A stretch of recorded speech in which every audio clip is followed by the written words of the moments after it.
The parable of the rich man and Lazarus is not really a story about hell and heaven, nor about what happens after death.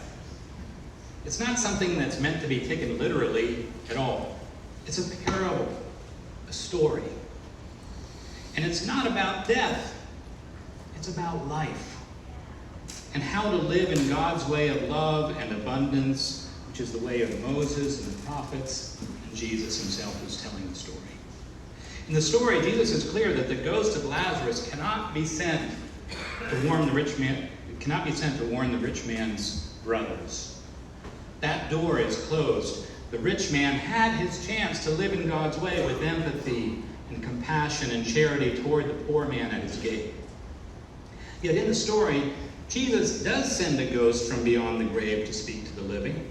He sends not Lazarus, but the rich man, and not to warn his brothers, but to warn us, the audience, who also fail to see those who suffer at our gates, who also suffer from spiritual blindness and complacency, who also go about our lives without hearing the testimony of Moses and the prophets, without seeing this other, richer way to live, the way of generosity and justice, abundance and love that is God's way. So you see how Jesus flips the script? Really, we're listening to the story, but we become the ones to whom the ghost is witnessing. The ghost of the rich man saying, this is what happened to me, this is the way I live, and there's another way to live. And Abraham's part of that too. And it reminds me of another ghost story, one of the most famous ghost stories in the world, in which an old miser, firm in his Scroogey ways, is awakened in the night by his former business associate, Marley, who's come from beyond the grave to warn him about what he is failing to see all around him. In this tale, written, of course, by Charles Dickens, the ghost of Marley comes to warn the living, saying, "It is required of every man that the spirit within him should walk abroad among his fellow men and travel far and wide. And if that spirit goes not forth in life, it is condemned to do so after death. It is doomed to wander through the world, oh woe is me, and witness what it cannot share but might have shared on earth, and turned it into happiness." Again the spectre raised a cry and shook its chain and wrung its shadowy hands. "You were fettered," said Scrooge, trembling. "Tell me why." "I wear the chain that I forged in life," replied the ghost. "I made it link by link, yard by yard." Sorry, I got so excited.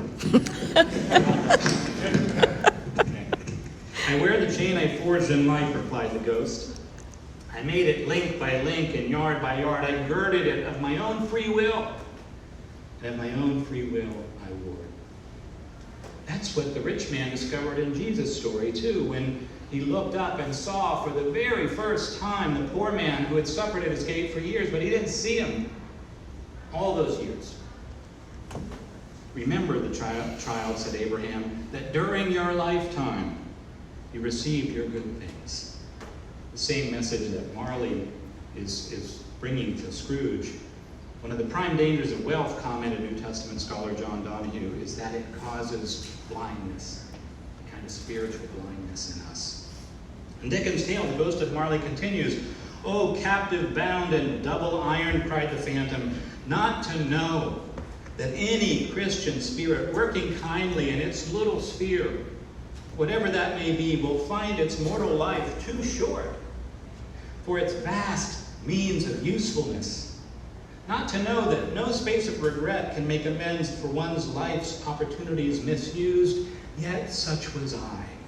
Oh, such was I," said the ghost. And I feel like you could almost put those words in the mouth of the rich man. There's a parallel there. But old blind Ebenezer Scrooge still doesn't get it. "But you were always a good man of business, Jacob," he says to Marley, and begins to apply it to himself. And I'm a good man of business. What's the problem? "Business," cried the ghost, wringing its hands again. "Humankind was my business. The common welfare was my business. Charity, mercy, forbearance, and benevolence were all my business. The dealings of my trade were but a drop of water in the comprehensive ocean of my business. I just love that line. What we think is our business is just a drop in the water in the comprehensive ocean of our business. But do we get it? Any better than Scrooge, whether the message comes from the rich man in Jesus' parable, or Abraham, or Marley, or Dickens, or Jesus himself? Do we get it? Can we see beyond our own comfort and cultural conditioning, our own grasping and busyness? Can we see those who are in need, who sit right at our gates, right in the doorway of our daily lives? Who sits at your gate? Whose need pulls at your heart today? Sometimes that person might be somebody right in your family or in your immediate circle. If you're a parent, if a vulnerable child right now, there are needs at your gate. Or a grandchild, perhaps.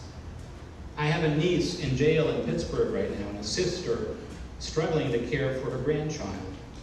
Many of us have family members challenged by addiction or mental illness, or we may just have families who've grown apart and need to be drawn back together. Sometimes, like the 5 brothers of the rich man in Jesus' parable, like Scrooge's nephew or Bob Cratchit's son, Tiny Tim, the person at our gate is someone very close to us. More often than not, however, the person in need at the gate is someone who is out in the streets of our community, houseless and jobless, while we feast somewhat sumptuously every day. It's the young woman living in a park near my home, the houseless families we serve with Family Promise, or the folks some of our members will be serving today up in Villa Manor. It's people sitting in jail because they couldn't pay bail or aren't getting the help they need to deal with mental illness. These are our neighbors. We see some of them every day. Yet we don't see them. We don't really see them, at least not as part of the important business of our lives. Somebody else's business, perhaps. We've got some busy business going on.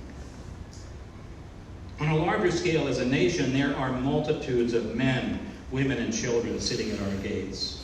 In the Bahamas right now, in refugee camps around the world as we limit refugees coming into our country. At the border with Mexico and sitting in detention centers across the country just because they were hoping to get some of the scraps that fall from the tables of abundance in our country. Do we see them? Do we understand that they are our business? My business and yours?